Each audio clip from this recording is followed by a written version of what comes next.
గంగా జలము తెచ్చి నీకు అభిషేకము చేతునంటే మరి గంగా జలమున సేప కప్పల ఎంగిలంటున్నావు శంభో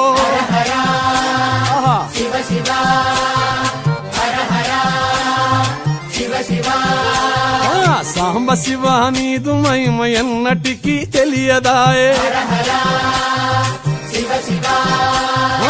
ఆవు పాలు తెచ్చి నీకు అర్పితము చేతునంటే ఆవు పాలన లేక దూడల ఎంగిలంటున్నావు శంభో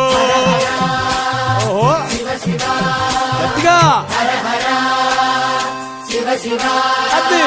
సాంబ శివ నీదు మహిమ ఎన్నటికీ తెలియదాయే